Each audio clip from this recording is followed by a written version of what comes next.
Jeg vet nesten ikke hvor jeg skal begynne engang.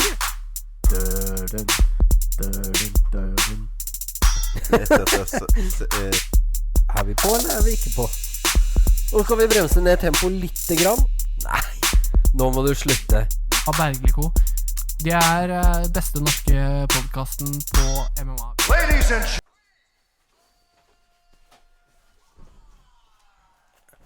Ok, da kastet vi oss ned i sofaen her.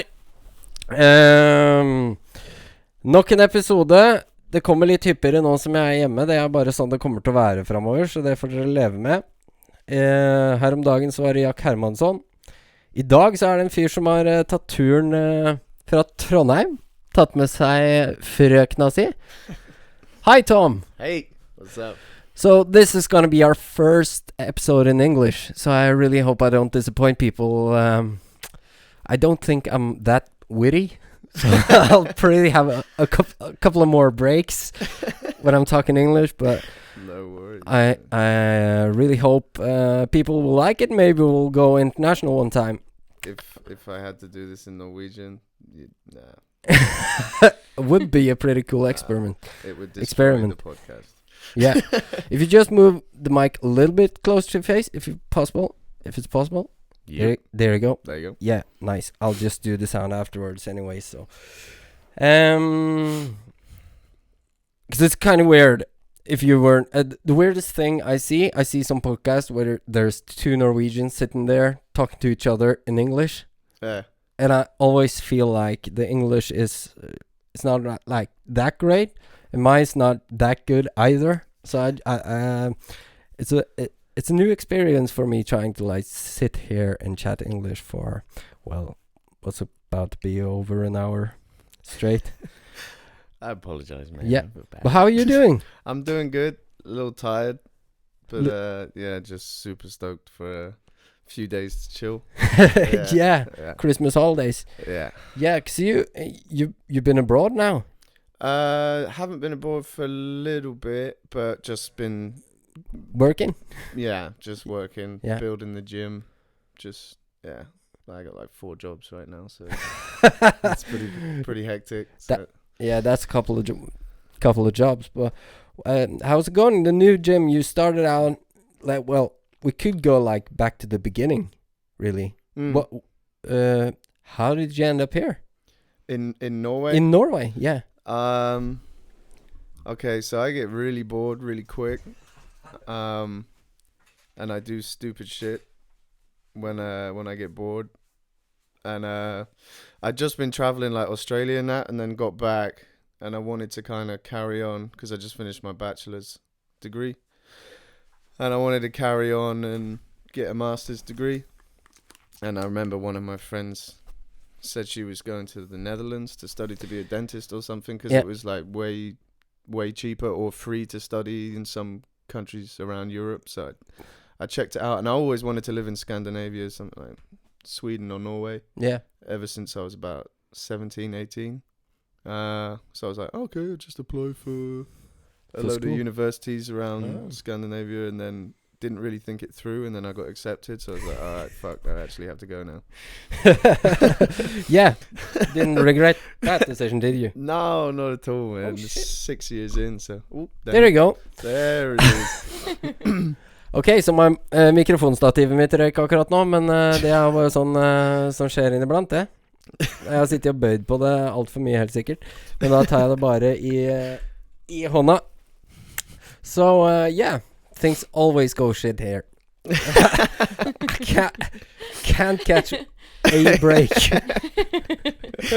Nothing coming your way today. Yeah, 'cause I'm really going to have to claim a new microphone rack from this. Yeah. Yeah. Whatever. Where were story? Yeah, school. You moved to Norway. Had to go. Yeah, so I came to Norway and I started doing my master's degree in exercise physiology, which was super cool. And then finished my thesis there, and I wanted to carry on studying and do a PhD. So I applied for my PhD and got the project approved, but didn't get the funding for the first round. So I just had to get a job. So I started flipping burgers for a bit, and I just remember flipping burgers and thinking, fuck this noise. And, but I was kind of coaching a little bit on the side, like 1 or 2 days a week. Yeah. And I just decided to go full potato on the coaching and start doing a lot more PTs, getting a lot more classes, and it just kind of took off. Yeah. It took off from there, and then just went 100% on the coaching and sacked off the PhD and carried on coaching. And then this year in May decided to open the Norwegian Combat Academy, and we had some tiny it's a shoebox of a gym. But it was cool. It was all spray painted and looked pretty sick. But there was a problem with the landlord, noise complaints. But I asked specifically about, Muay Thai is pretty loud, man. Is this all right after 5 o'clock? And he's like, yeah, everybody finishes work at 5 o'clock, so you're good to go. So 1 week later, I got a complaint from the landlord that all of the therapists upstairs in the building said that it was too loud, but it was after the time that they said it was okay to do it. Yeah. But I didn't realize, and he didn't realize somehow, that some people were getting treated for PTSD. Okay. Upstairs. So they got people trying to get hypnotized for post-traumatic stress disorder and violent episodes and stuff like that, and you got a load of people screaming and banging downstairs, so it didn't really go. Yeah, probably not well thought out by the landlord. Little bit of an oversight, but now we got the new place. We moved into the new place in the beginning of August, so that's kind of the real start of NCA. Yeah. 1st of August, and it's 1,150 square meters. It's an old. Oh, that's big. Yeah, it's massive. Yeah, that's really big. How's your setup there? Is all mats and no weights, or is it a little bit of both? Or to begin with, we had 65 square meters of mats in a 1,000 plus, so it just looked like a little stamp on an envelope. It looked ridiculous. But now there's a ton of mats down. We got a load of bags. We got tractor tire and battle ropes and stuff like that. Some smaller weights, but it's early days, so next year we'll be getting in some weights and stuff like that, and just building from there. But we got everything going on there. Yeah. Sounds really nice. So what's where did you get your start in martial arts? Obviously it's striking, it's Muay Thai. Yeah. I started Muay Thai when I was about 14. Yeah, 14 years old. I didn't want to do Muay Thai, man. That shit works. I wanted to do some shit that doesn't work. I wanted to get into the wushu and that. I was watching people doing backflip kicks and all this tornado nonsense. I was like, fuck yeah, sign me up, man. I want to be a ninja. I don't care about having no fights or anything like that. Yeah. But at the same time, I got bullied when I was a kid, so there was a bit of that in there that I did kind of want to be able to fuck someone up. Yeah. if because it was just me on the receiving end of it for a while, so there's always that. And then I saw this truck driving through the town that I lived in at the time. Yeah. And I saw a poster on an old shop arcade window. Yeah. For a Muay Thai club. So I was like, oh shit, I gotta go and find that poster. But the arcade had closed and the poster was gone. So I was like, oh, I gotta find the van with the Touch Gloves gym logo on it. So I went through my whole town. I walked through the whole town trying to find this van, and I walked into this little estate and I saw the van and I was like, is that it? And it had all the gym information peeled off it. So I was pressing my nose against the van, basically trying to read the old outline where the glue was still kind of stuck. And then just trained 6 times that week, and I didn't take a day off for a year and a half, 2 years. As soon as I started, I was just completely hooked. Nice.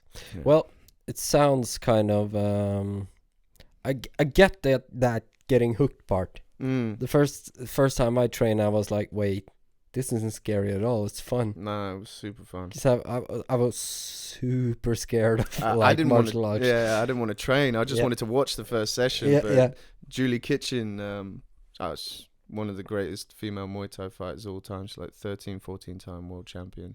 She's she's such a nice person. She's like, come on, Yeah. train. And I Yeah. was this like nervous little chubby kid. Like, I think I'll just watch. And she just dragged me in, and thank Yeah. God she did. Yeah, yeah. Mm. It's great. I wish my parents did that when I was a child, because I also got bullied a lot because I was so small. I was short, so I was easy to handle, and I was easy to fire up. And they really thought it was fun because I got so mad, Yeah. angry. So definitely going that road with my kids, so they can know how to defend themselves. And I have this feeling that martial artists just end up being good people. Yeah. It's just life lesson after life lesson after Yeah. life lesson. You just come in and get humbled every single day by something.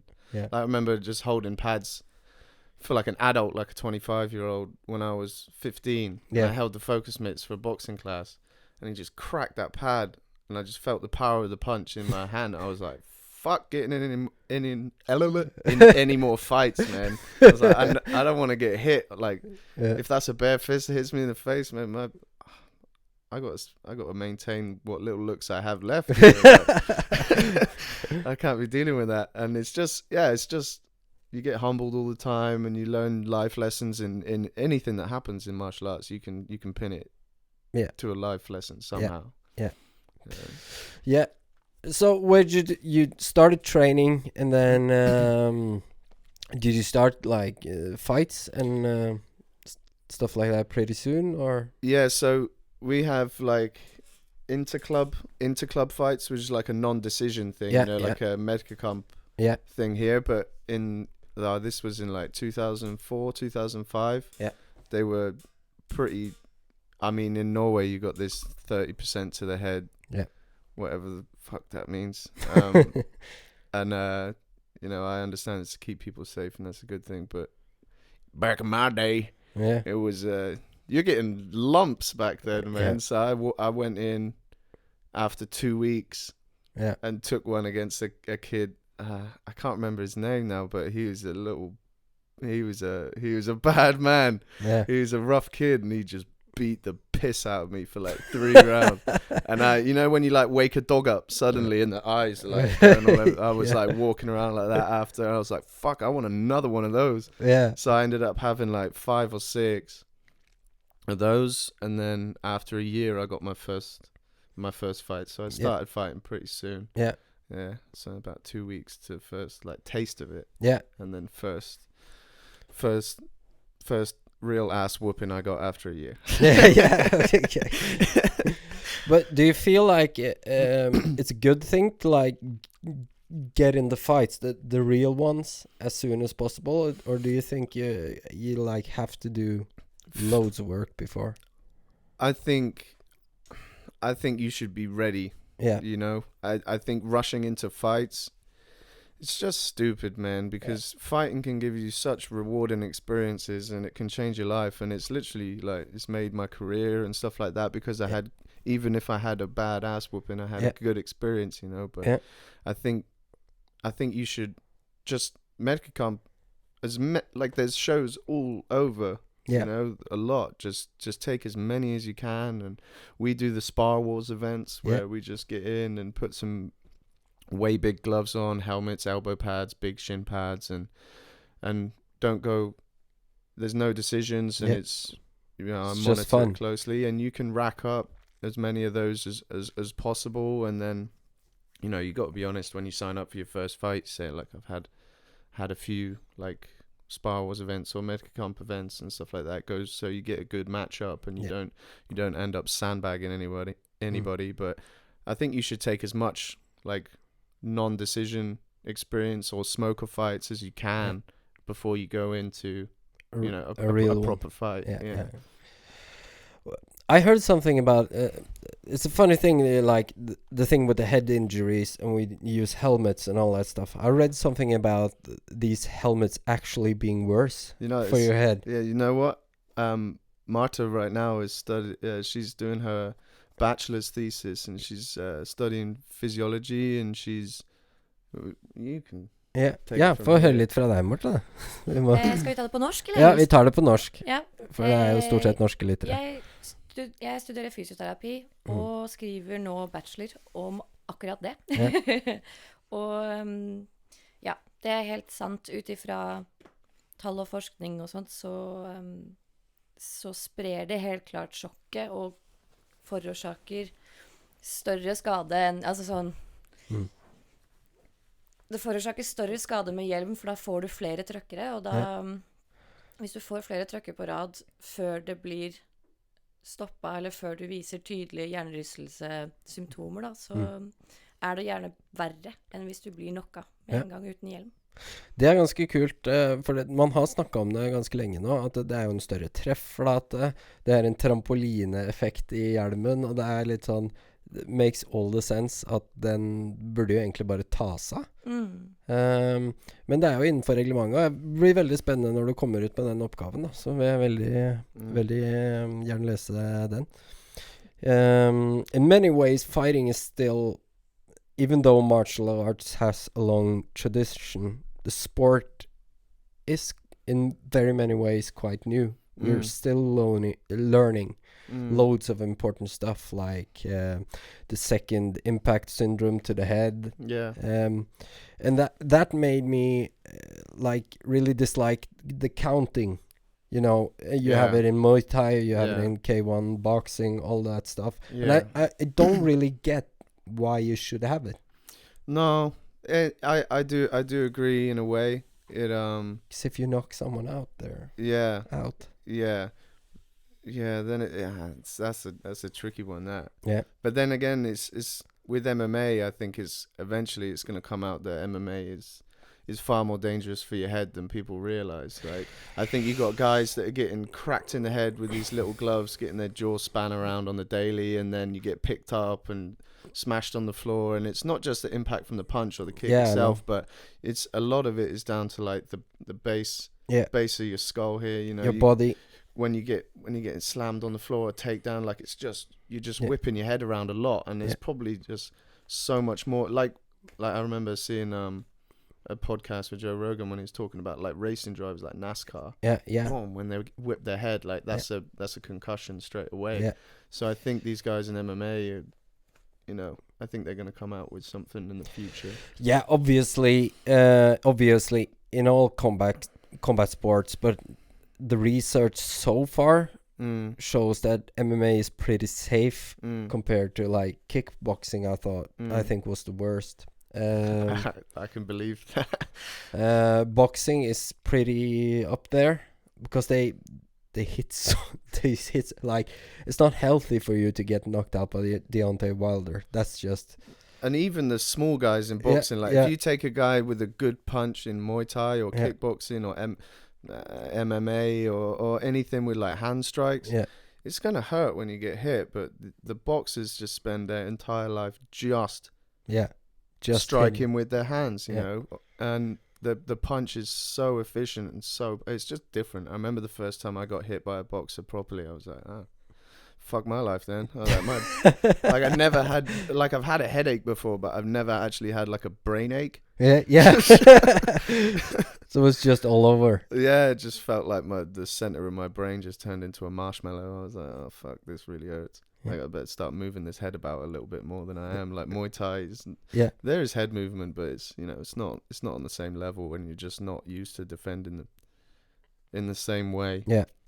So I think we're gonna learn very much more about it in the research as far shows at least that MMA is not that dangerous, but you know about all those kind of, we just learned like that you could get a concussion from a takedown or a body hit or anything like that, but the first concussion is not really the worst one. Is if you get a second one, then you're fucked. Yeah, because then your brain's gonna swell, and then that's gonna do damage. And that's the thing that, like, man, there's a lot of people out there that are like glorifying this whole, you know, war thing, like going to war and getting it, like trading and slugging, and I think, fuck that, man. Like, don't get hit. Yeah, don't like, try your best, man. Like, don't get hit. Like that's and from a purist perspective, like if you watch a fighter that just doesn't get hit, like that's beautiful. Keep like Mayweather said, just keep your smarts, man. Like you don't have to be getting hit. Why would you go to war? Yeah. Like I can't remember who said it, but it's if someone tells you, or a fighter tells a coach that they love getting hit, you know, some people say that, you know, a couple beers go, oh yeah, love getting hit in the face, mate. Yeah, love it, wakes me up, gets me out of bed in the morning. Like you probably shouldn't fight, man, because you're not going to be able to count up to potato in about 6 years. You know? Very true, very true. Så, Marte, Ja. hvordan er det du fikk starte inn i kampsport? Du, da jeg var på videregående, så prøvde jeg meg på kickboksing i et par måneder, og syntes det var ganske gøy. Og så flyttet jeg til Trondheim. Trengte noe å gjøre. Så var det en venninne og jeg som hadde lyst til å gjøre noe litt annerledes.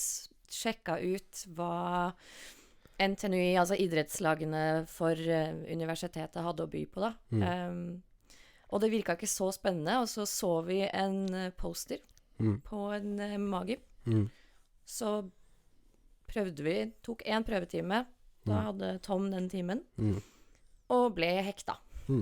Og så meldte jeg meg vel inn den uka, og har holdt på siden. Ja, for har du gått noen kamper enda, eller er det... Nei. For jeg ser du legger ut mye treningsvideoer, og det er jo ordentlig opplegg på de sparka dine og slanga dine og alt dette her. Altså, jeg må jo si at teknikken er jo strålende, men det har jo sikkert noe med han mannen her også å gjøre også. Det er fint at vi er litt sånn perfeksjonister begge to. Ja. Nei, jeg har jo hatt, er det 2 eller 3 Spar Wars? 2, I think. Ja. Nei, 3. Men jeg synes det er gøy, mens frem til nå så har ikke kamp vært noe det har ikke vært noe tema. Nei. Jeg er ikke helt der, men jeg har begynt å bli litt interessert. Hæ? Next year. Surprise! Jeg er litt inne på tanken å kanskje bokse litt neste år. Bokse? Ja, men det er jo kult. Det er jo sånn, jeg liker jo stort sett all kampsport. But I really don't like that Letway stuff. That's just Letway's been blowing up my Instagram for like the last few months with this whole Duluth Liam Harrison thing. Yeah.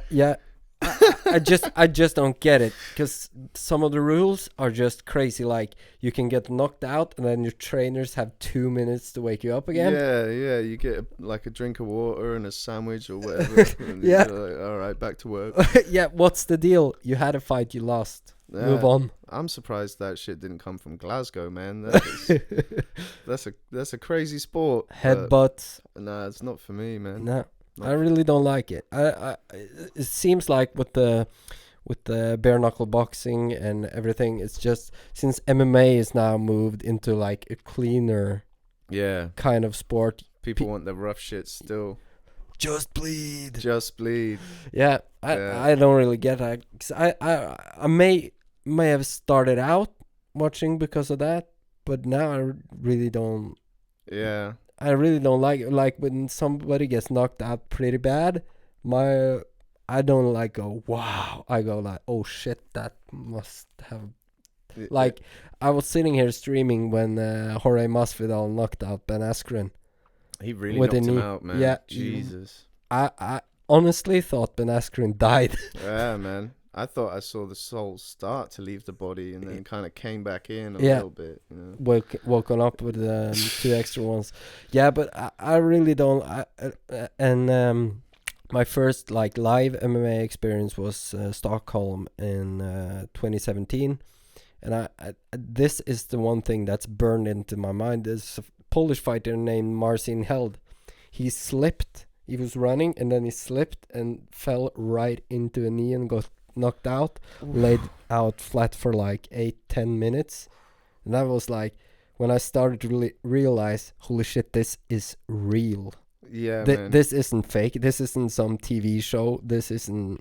And this is real. And that's the thing when you go back to like, should you just jump into a fight? Yeah. Fuck no. No, man. No. You gotta get, like, if you go into like a medic comp or into clubs and stuff like that, you can try defensive maneuvers and you can try like offensive and stuff like that, and Yeah. you'll make a mistake and you'll get tagged for it. You know, you Yeah, might not block right, and you'll get a shin wrapped around your head, but you're gonna have shin pads on, and it's gonna be like monitored with the power that they can use and stuff like that. And you'll be like, okay, Yeah. I come away from this knowing that getting kicked in the head isn't very nice, and I got to work on my blocking, on my evasion and stuff like that. And then you can try it again next time until you're pretty slick, and you got the attacks and counters and defense and footwork and all the movement down. Yeah. And then, you know, there's less, something like that is less likely to happen. I mean, that's a slip. Yeah. And it's like shit can still go wrong if like it can be that one thing that goes wrong, and you can really, really pay for it. Like I watched a boxing event recently live. Yeah. And a kid, he was a young kid too, you know, Yeah. like he was boxing, and that just, his left hand was just dropping into his pockets, you know, when he was coming into attack, and the guy had big hands and he loved to counter with the hooks. And he stepped in and got caught with a right hook on the button, and he was, I got my watch, I looked at my watch when it happened, and the guy was on the floor, and he didn't open his eyes for like 12 minutes. Oh shit. And I was like, Then you're out. Fuck, man. Like, you need to get, why is this guy still in the ring? Yeah. Like, just Yeah. Because it's a lot of improvements. Like, when you see that happen, I think, like, am I going to call 911 or are you? Yeah. Where's the medics? Yeah. Like, the medics did get in, and they got him on the stretcher, and the opponent was super classy, didn't celebrate. He just waited and watched and helped him onto the stretcher. And then the guy in the stretcher was clapping the guy for winning on the way out. So it was the sportsmanship was never in doubt, you know. It was just one. It just shows that there were two good boxers. He just made one mistake too many times, and he really, really paid for it. So. Yeah, that's the thing I love to see in sports, when in combat sports, when the respect is there and the humbleness. And this was maybe quite a bit too far, but I remember Cowboy Cerrone fighting Yancy Medeiros, and after the fight, Yancy jumped over the cage and hugged Cowboy's grandmother. She's always there. The Cowboy was like, come here, I'll introduce your grandmother. And that's the beautiful thing about the sport, that people like don't understand. It has two sides. It's not all about the violence, or it's not even violence. It's not about the punching and kicking and all that stuff. It's about so much more. Yeah. It's life in 3 rounds. Yeah. And it's really, it's dangerous, no doubt about it, but it's like a choice of free will, and it's not that dangerous. No. It is dangerous, obviously. People get killed, people get injured, some people get hurt in the head, but so do you do it in hockey and American football, rugby. Everything's got its risks. Yeah, everything. Hey, we have people jumping out of planes with a little piece of cloth hanging over their head. Yeah, man, I don't know whose idea that was, but they need to get fucking checked out. Yeah, jumping over cliffs in a fucking bat suit or whatever, squirrel suit. Yeah, squirrel suit. Like, fucking, that guy took his dog with him. Yeah. You see that? Yeah. Fucking don't take the dog with him, man. Yeah, because it really bothers me when people call martial arts violence. Yeah. It's really not. No. Violence that's unhinged and... Yeah. Martial arts can be used.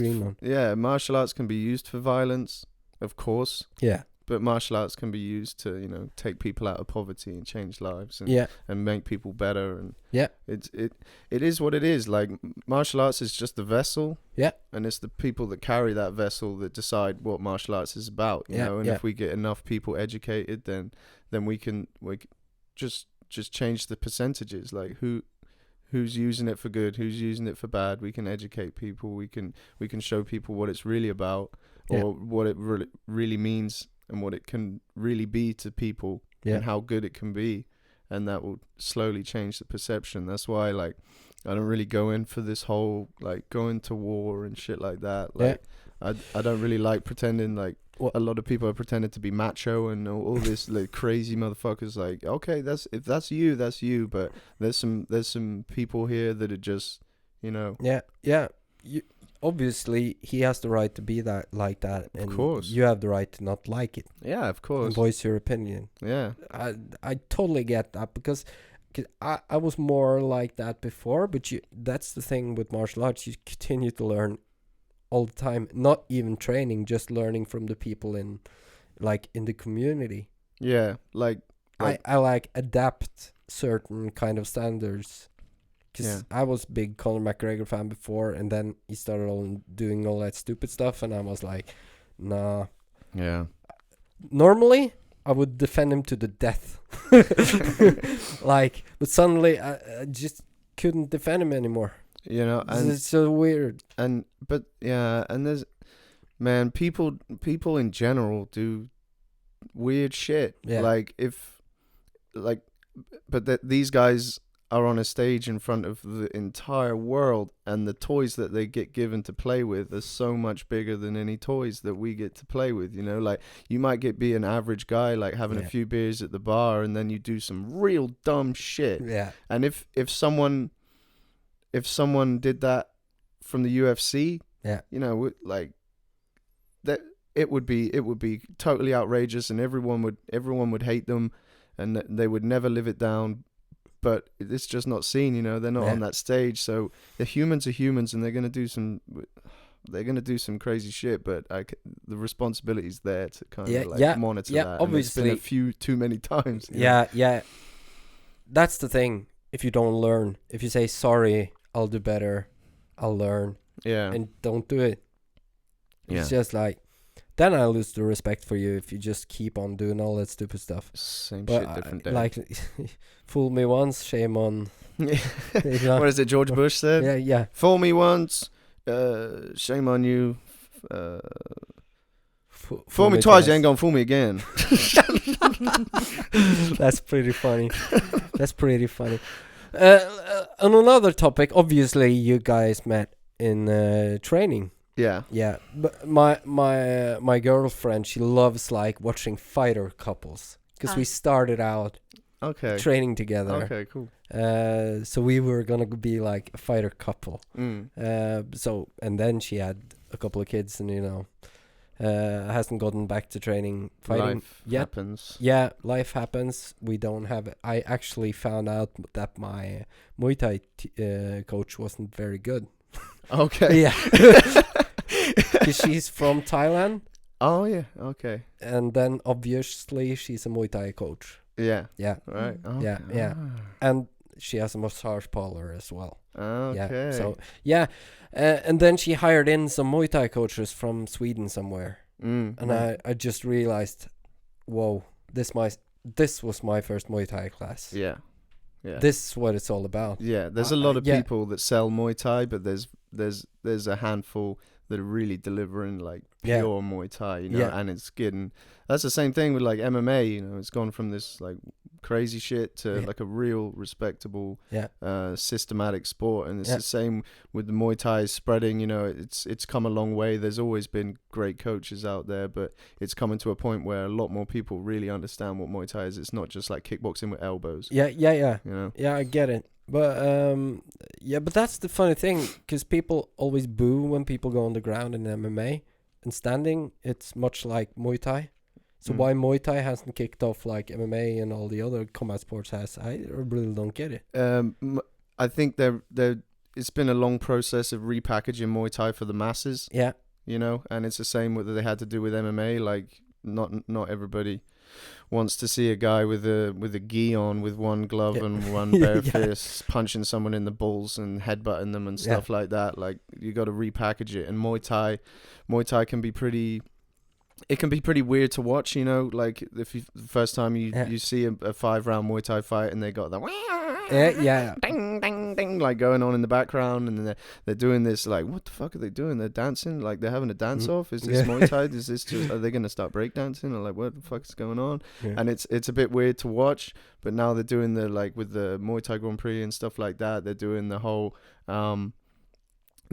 3 rounds, 3 minutes, kind of taking out the Ramoy and taking out the music, and I think that's gone a long way to make people more interested in it, just in like the more exciting format, like with the K1 and all that sort of stuff. And then, but you still have shows with like Yokao, and they're doing everything Muay Thai, you know, but they're killing it too. So I think that shows that it's just becoming more and more popular now. It's more accessible, and the understanding of the depth of Muay Thai, because I don't really think there's a martial art out there that's like culturally as rich as Muay Thai or tradition filled. Yeah, because tradition it's a close combat from the Thai military from way back when. Couple of years back. Yeah. It's actually I read about it because when I start stuff, I really start like nerding on it. Nice. So I was trying to find like the history, and they actually don't know where the origin really is. Everyone has a story, right? Yeah. Like where they heard it comes from. Yeah, because supposedly there's some books with techniques, but they haven't found all the books, so they don't know how far back. Yeah, and goes. I've heard that it came like, you know, you got the whole Blessed with Venom story and stuff like that, and you got the Thai military, and then I've heard someone, it was a Thai guy too, that said that it came from watching like cockfighting.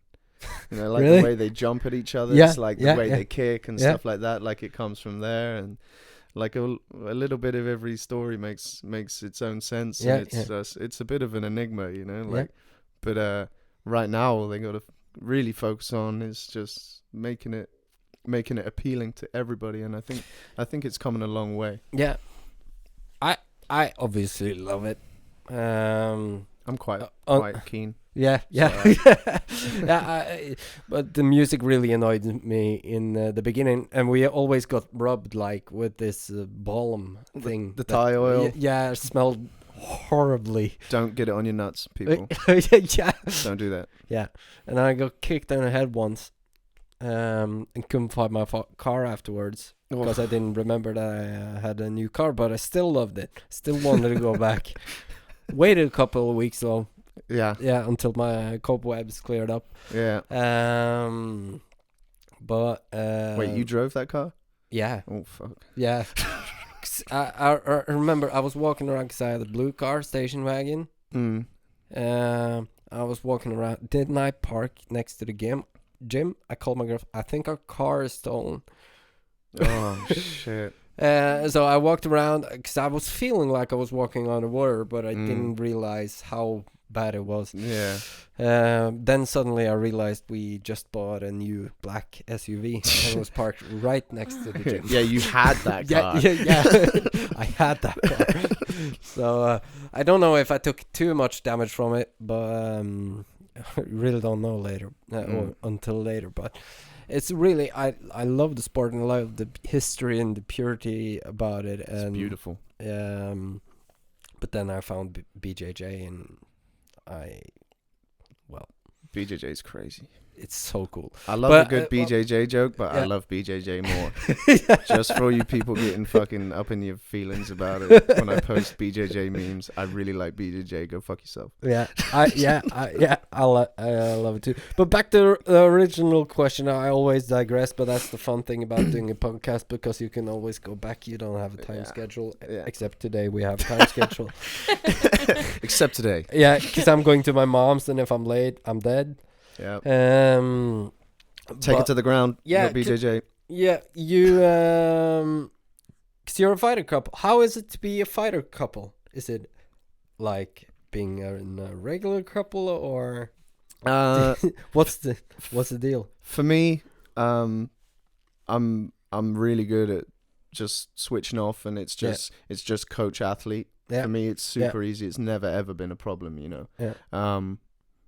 I'll if I need to tell her that her kicks suck today, then that's what I'm gonna do. You know, I'm gonna tell her to get better at her kicks and how to get better, and it's just coach athlete, the same as anybody else. But I think Marte kind of struggles with it a little bit more. Yeah, I suck at that. Yeah. So you have a little poison in his dinner. Jeg tar det opp når vi kommer hjem. Okay. Syns du virkelig at sparkene mine suger så mye?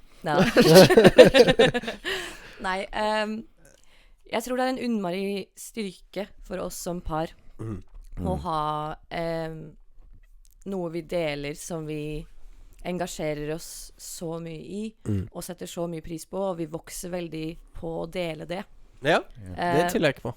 Men det er vanskelig altså å separere par, trener, atlet Jeg tar ting litt mer personlig på trening. Så jeg har prøvd i perioder å bare med en gang vi kommer inn på gymmen, så er han coach. Ja. Jeg kan ikke kalle han noe annet enn det. Men som regel så går det bra. Nei, ok. Ja, men det er ganske, for det er en ganske interessant greie det der. Og håper å si, jeg hørte du viska litt, I heard you talk a little bit under the breath that she was going to go fight next year. I don't know if I would send my girlfriend into a fight, but obviously you have a different look on it, and I would love to hear it.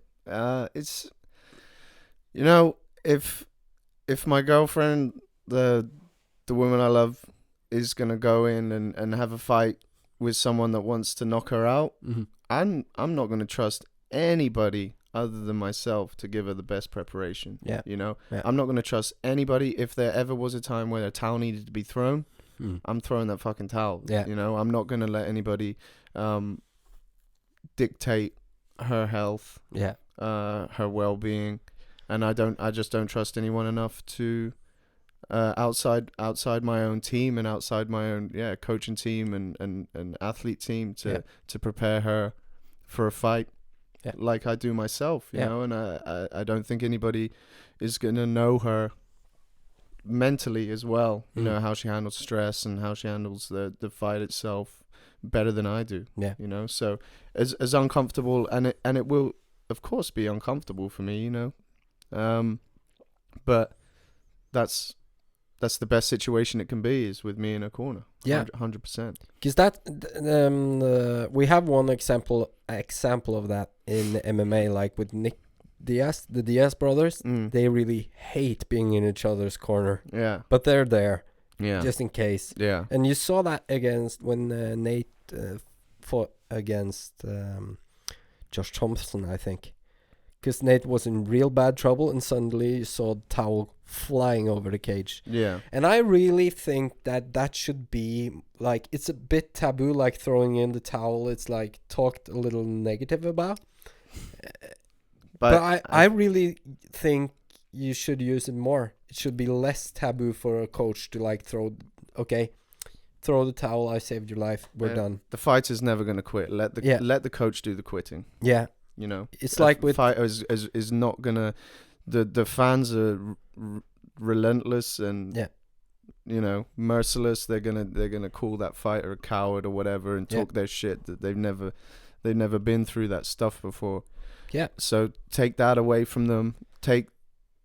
Fighters are brave. Fighters will die there, and then that's their hill to die on. And they're okay with that. Yeah. You know, because everybody that's been in the ring has had to think about that. Yeah. You know, and let the coach do it, man. Yeah. Just let the coach do it. And if you can have many more fights, man, it's like when you end a relationship. There's many more fish in the sea. Yeah. There's way more fights. Yeah. Yeah. There's way more fights to have, man. Why'd you have to die here? Yeah. Yeah. I remember. Have you seen that clip with that boxer that died earlier this year with his coach in the corner? And I was thinking, man, it's like, I'm not blaming the coach because it's a big, like, taboo to throw the towel, but I can't help but thinking if he threw that towel a couple of rounds earlier, it might have been a difference. It's such a scary thought, and it's something that I've had to think about, is because I know a person who's had one of their fighters die in the ring, and I just can't imagine ever having to deal with that and how I would deal with it. But you know, all coaches know when you're in the corner, like, heat of the moment. There's a heat of the moment for a coach too. Yeah. You know, there's a heat of the moment for the fighter. That's why dumb shit happens, because they're there to fight each other. Yeah. And it's hard to detach from that, and sometimes for a coach as well. Yeah. You can be blinded by it a little bit too, I think, and that's why it's so important to have a second man. Like, have you seen the Gabe Rosado versus Triple G? No. Gabe's dad was in the corner, and luckily there was another coach in the corner with Gabe, because his dad was never going to throw that towel in, and Triple G will kill a man. Yeah, you know, and they just said, like, man, I have to throw this towel. Your son's going to die in there. Yeah. And his dad refused, so he just climbed up the steps and just threw that towel in. Like. Yeah. I feel like there should be absolutely no stigma around it No, at all. no. But there is. There Yeah. obviously is. And there are some coaches that's really good on it. I remember Duke Rufus with Anthony Pettis when he broke his hand against Tony Ferguson. You have two different type of coaches. You had Robert Whittaker's coach that screamed, "Fuck it, throw it. Fuck it, throw it. We gotta go. Yeah, fuck it, throw it." And Duke Rufus said, "Is your hand broken? Okay, you're not fighting anymore. You're done. You're not going to fight this guy without missing weapons." And while we love the Robert Whittaker that like fights through diversity and all that, it's not really worth it that much, is it? I mean, what can come of this? Like, if you keep doing it, Yeah, if you keep breaking your hands, yeah, you keep getting these big injuries, like, yeah. and fighting through it. Yeah, because the thing is, people always like judge me for not ever having had a fight like in a ring. So that's why I feel my objective might be as important, because I have an outsider's perspective of things. Because Yeah, they are fighters, they know that I go in there to kill or be killed, die or whatever. your mindset Yeah. changes when you've had some blood on your hands. Yeah, Yeah. yeah. Okay. Yeah. And I think when I'm watching, I don't have that competitive like feeling like I don't want him to die for my entertainment. Yeah. And that's essentially what's happening. You're watching people, Yeah, you know. but it's getting better. It's getting better, and we know much more. I feel like there's still like lose the counting rule and all that stuff. I think that would be great for the sport. Have you seen that British? It went viral. It still goes viral every now and then. A British boxing fight when the guy's just getting hammered and his Yeah. coach throws the towel in, the ref just kicks it straight out of the ring. Really? It's like no towels in this organization. Okay. Yeah, Fuck it then. that's just crazy. But the towel's the only thing. Like, Mm. it's when you take your trainer's course. Like, what's the only thing you have to have in the corner when you take your fighter to a fight? Don't need water bottle. Don't need this. Don't need Yeah. that. The only thing that has to be in the corner is a towel. Yeah. That's because the fighter is the most important person in that building right now. Yeah, There's yeah. two of them that you got to Yeah. protect from themselves and from each other. Yeah. You Yeah. know? It's really, I really like that idea. The having someone else. It's like something I know a little bit more about. Like a manager and an athlete. The manager is always the one that's gonna say no, Yeah. because fighter want to say yes to everything, Mm-hmm. and you have to have someone to say no. And I Yeah. feel like very many people have yes men around them that makes their life way more complicated. Yeah, they'll get what they want, but they'll Yeah. end up getting what they don't want. Yeah, yeah, yeah. You know? Yeah. So, your gym in Trondheim, you started in August, you said? We had a month in May, and then Yeah, we had yeah. to restart again in August. Yeah, so, yeah. yeah. So, how's it going? Is it like, It's growing every day. yeah, Obviously it started off, and it was a really cool experience. It started off with some of my students that have just been with me since they started, and they really only trained with me. And then they obviously came with, so you know, it was just like taking an ordinary class, but yeah, but now it's getting to the stage where I can have a busy class and not a single person that came with me is there, and it's amazing to see. And some of the guys that are coming in and the girls that are coming in are really showing a lot of potential, and something's changed with these guys, man. Like, I'm so proud of them, man. Yeah. It makes me a little emotional thinking about like how. Because this is my dream, you know. This is what I wanted for so many years. Is I to can just actually see the tears in your eyes. pussy.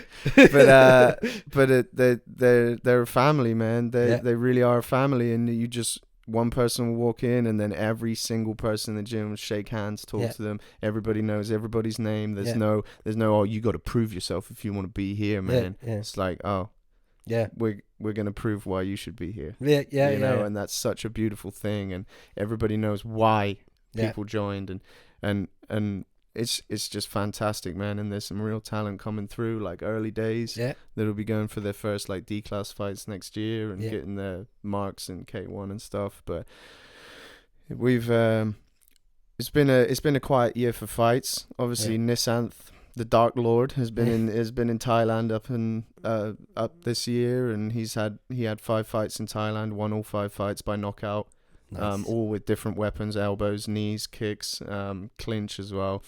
So he's just showing that he's a complete fighter, and he's got it going for him, man. And just it's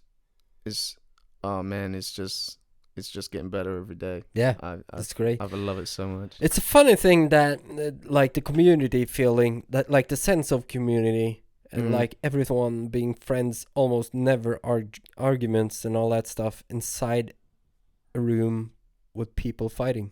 Yeah. It's pretty crazy. Yeah. It's like you never have a fight unless it's organized in a gym. No. You'll have a fight on a soccer field or ice hockey rink. You know, anyway, but you never like, or at least you never hear of fights. Fighters are real, man. People that train martial arts understand this, whether it's boxing, BJJ, Muay Thai, MMA, anything, you know, because if you argue with someone, you have 2 options.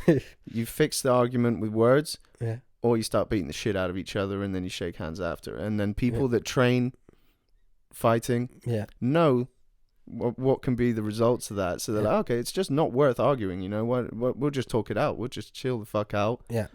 If we wanna throw some hands, you know, we can have some harder sparring or something like that. Like it's just not worth the energy. Yeah. You know, they're just more likely to put their mind to something constructive, and you know, everybody knows what everybody's about in the gym. Yeah. You're naked when you fight. Yeah. You're completely. It exposes. That's how we do it. Yeah. Naked fights. Oil. Nah, but it exposes you as a person, and you can come into the gym and have a bad day. Yeah. And that will show, but you will almost always get better from it, and everyone will help you get better. Yeah. And it's like, one day it's you, the next day someone else. Yeah. And it creates a very strong bond between everyone. Yeah. That you don't necessarily get in dancing or volleyball or football. Yeah. You value life. You value life so much. Yeah, because the thing is that I learned most, because I was quite a hothead when I was young, and for my 30th, someone I really don't like showed up and tried to force himself into my birthday party, and he was standing there shouting shit at me. If this was like 3 years ago, it would kick off, but then I realized it's just not worth it. And that's something you learn instantly. Yeah. Because I haven't trained for that long. I trained for like 6 months, then 6 months again. Yeah. And then maybe a couple of more months, and then the second child came, and then I couldn't justify traveling to Oslo to train.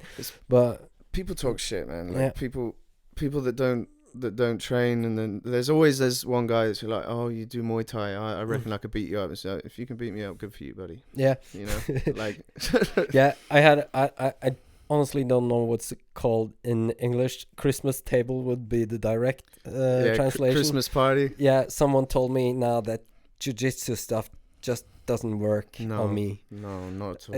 Yeah. And I'm probably the lowest ranked BJJ, or I can't even call myself, because I only trained with my friend in the garage and then had a couple of classes for real.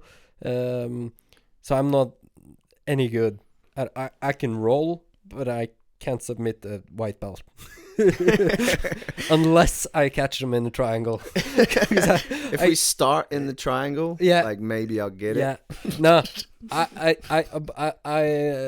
did that mistake in my first classes, because I just started on my back all the time. Yeah. Because if I got on top, I had no clue what to do. Yeah, you're so like, I got him here now. Okay. You got me on my back. Leave me alone now. So I like working on my back, but and I'm like the lowest rank you could possibly think of, but he still didn't stand a chance. No. We went 3 rounds, First time I just played with him a little bit and just told him what I was gonna do.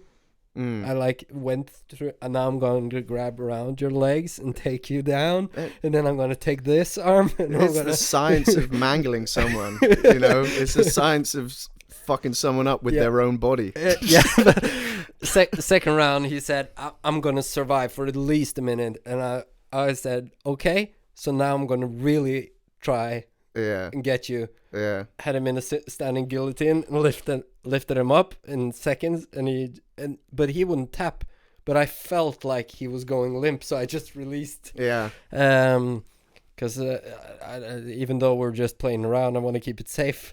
But if you know a little bit, and people don't realize that how much knowing a teensy weensy little bit, like throwing a punch.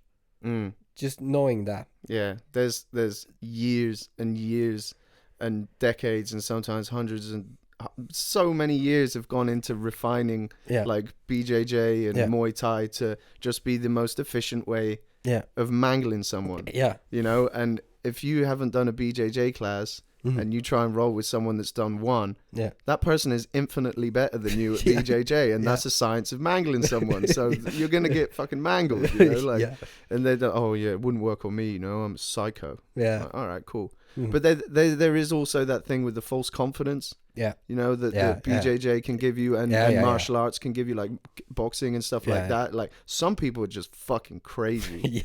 You know, like you go down to the ground with someone because you think you're going to end the street fight here, and then you get stabbed or bit or something, or someone's mate comes in and kicks you in the fucking head or something like that. Like there's always these, but most of the time, like people don't know shit. But that's the thing.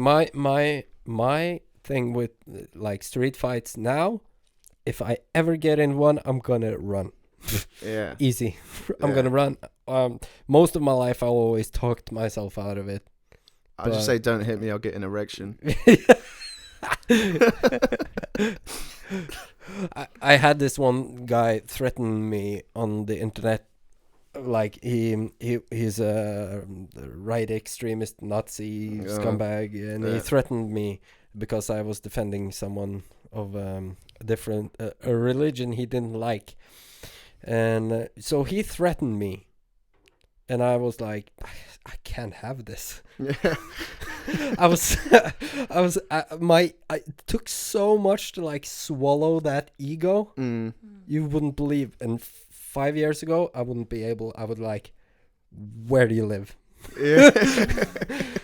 Come get this smoke. And I'm talking tough now, but I'm honestly not. I have more of a problem with temperament and ego than I have with, like, I have no fighting skills. Right. The heart's there. But I noticed that as well while training. I was thinking, I started to feel like I managed a spinning side kick. Like to the body. I was practicing that. I was practicing that in my garage all the time. Just the basics. Yeah. But I saw Joe Rogan do it, and I thought, fuck, that's powerful. Yeah, man, that's a nasty kick. So if I have that in my back drawer, just going that to the body, man. And I was starting to feel like, oh yeah, I'm ready for that. I'm ready for a fight. Pop that out anytime in a post box. And then I went to Frontline Muay Thai real gym. Phone box. Got my ass whooped. But that's the great thing about martial arts. There's almost all the time someone that's better than you that will keep you humble. Yeah, when I was a kid, you know, I moved from a town called Newbury. I moved like a few hundred miles away to Cornwall, and didn't like outsiders so much, you know. So I was like a 10, 11-year-old kid, and a lot of people didn't like me because I wasn't from there. And spoke a bit different and stuff like that. So I was just punching people. Yeah, you know, like anybody got on my nerves, I would flip out and I would punch people and shit like that. And then, but I don't know, man. It's like now, I'm the last person that's gonna have a fight. Yeah, I hate it. Like fights in public and shit like that. Like I really, really detest it. It makes me feel sick. Like it doesn't matter what you say. Yeah. This is just talk, you know. Yeah. I'm always, if I can afford to, I'm gonna walk away and talk it. Yeah. There's obviously some times where you have to be violent, but I've been lucky enough to actually not have any of those situations since I was a young kid. Same here. There was once I had to like defend my home. Oh shit. Yeah. It was an after party and a couple of people that didn't really. Yeah. Oh fuck. They weren't really. I have to watch my words because they live around here.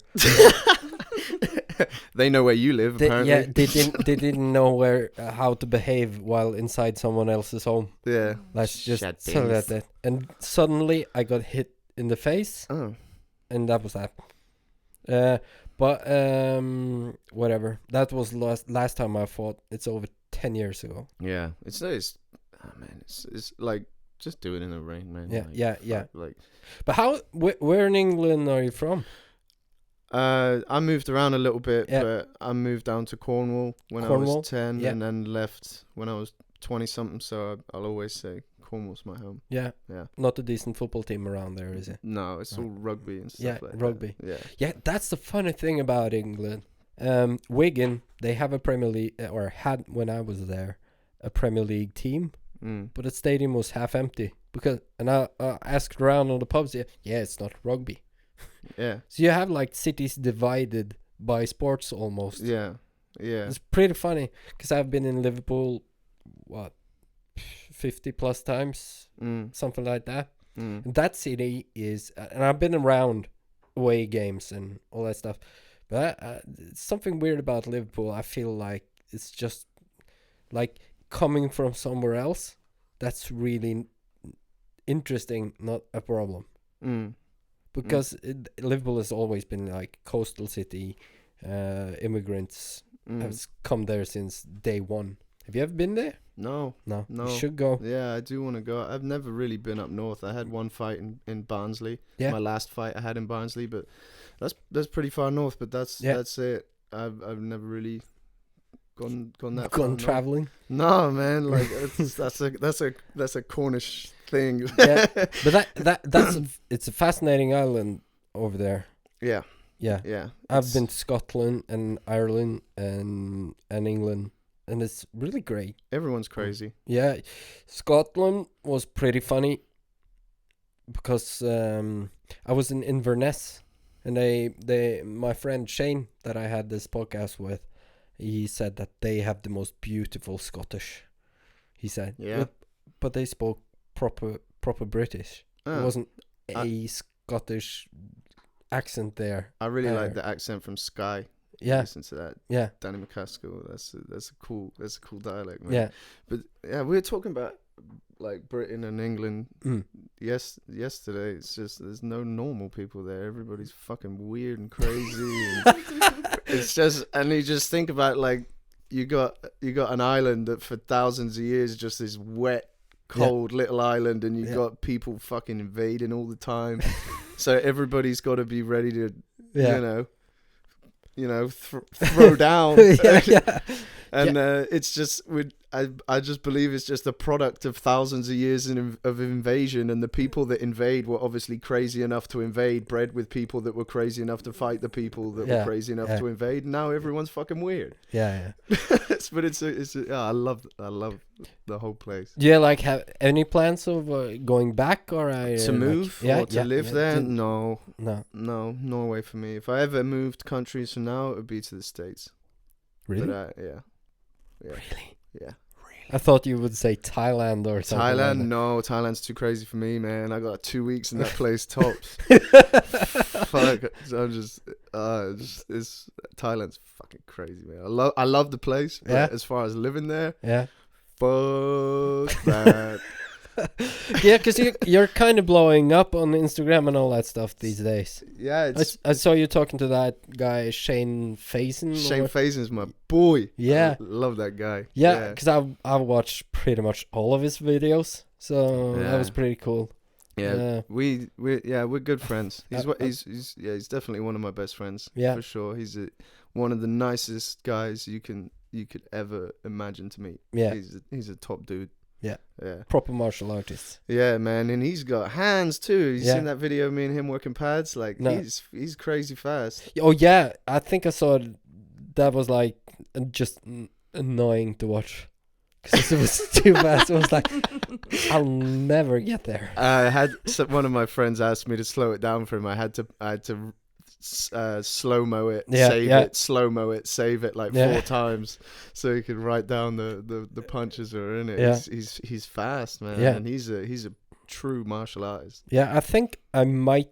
That's where I saw that spinning sidekick video. Yeah, sidekicks sidekicks don't work. He's got that rampage going on right now. Yeah. Everyone's saying sidekicks don't work. And Yeah. you got, like, Wonder Don't know Boy. about that. I don't know if they asked Edson Barbosa about that. No, I think sidekicks seem to work pretty well, man. Yeah. I think Dan Hooker can confess that it really hurts. Yeah. Well, Dan Hooker's been reposting a couple of my videos now Has he? without tagging me, so Fuck him. whatever. Nah, he's a dude. Yeah. he's a killer, man. But, Yeah. It's cool. We have 2 like oceanic champs in the UFC, sick. and Dan Hooker might be next sometime. Couple of That'd years. be cool, man. Yeah. He's a beast. I don't know what they have in the water down there, but it's an island of British convicts, so you must be Exactly. Yeah, People these are the people that Great Britain didn't want. We placed them on this Hey, island. You that's- fuckers are too crazy. You're gonna have to go over there. Yeah, There's yeah. nothing over there. There's a lot of sand. It's really hot, and everything wants to kill you. Survive Yeah. and see what happens, and then you got all the people that survived, and Yeah. they're all mental. Yeah. Well, I'm sorry to say, I'm starting to run out of time. Piss off your mom. Yeah, I'm gonna be in. My girlfriend, she has 2 families because her parents never really stay together. And then I have my family, so we have 3 Christmas dinners leading up to Christmas, Oh man, and that's beautiful. absolutely get killed if we miss any one of them. It So we is have to like. Christmas. But it was really nice having you here. Yeah, it was awesome, man. I love watching your videos. I love talking to you. Like I said when you came here, wow, that's really weird to hear your voice because I noticed I've never really heard it before. I think you're doing a great job. I look at all your fighters and they seem to be like proper technique from what I can tell. Thank you. But I can see a difference between the bad kick and the good kick. It's not really rocket science. Yeah. It's rocket science to do. Yeah. 'Cause, when like I said, I trained with that coach, and then I got proper Muay Thai coaches, and Yeah. they were like, "You're doing it wrong." Yeah. Trying to correct that. That was You see the look on their faces when you throw a kick, and they're just like, "Oh, for fuck's sake." yeah. 'Cause I played soccer and I had a pretty decent left foot, Yeah. so I could generate the power. Yeah. I can. I know what kick you did. Yeah. I have pretty decent low leg kicks. Yeah. You can kick But the anything calf higher? clean off someone's. Yeah. But, yeah. But I also started kicking with the foot and not the shin, and that turned out to be a problem afterwards. Like, you have a foot looking like a monster munch by the end of the session. yeah, elbows really don't do good against feet. It's Or funny, feet like don't do good about elbows. usually like I would say 9 times out of 10, probably 99 times out of 100, the elbow wins. Yeah, It's yeah. a weird phenomenon that the elbow is harder than the foot. But then again, it's something really satisfying, and like it feels good to break something doing martial arts. badge of honor. Yeah, The like, limp of honor. I remember my hands after the first session. My hands hurt, Yeah. but then again, I was like, it's because I've been hitting stuff. Yeah. People say that after their third session, like, yeah, coach, my hand kind of hurts. It's like, yeah.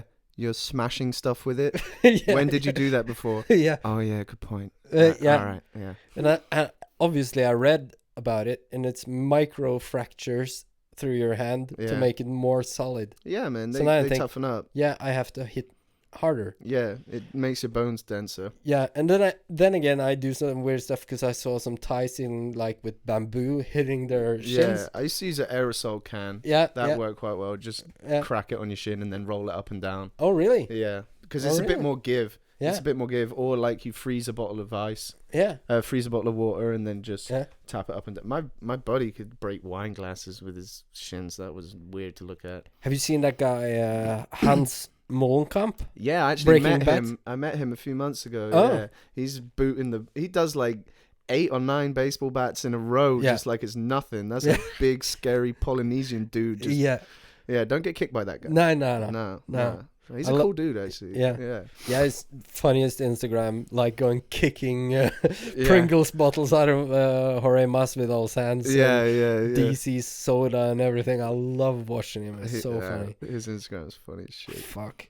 I want to keep going for another couple of hours, but We can always do another, man. yeah, Let's do anytime. that. Next Yeah. time you're done, when are you back? Like next time?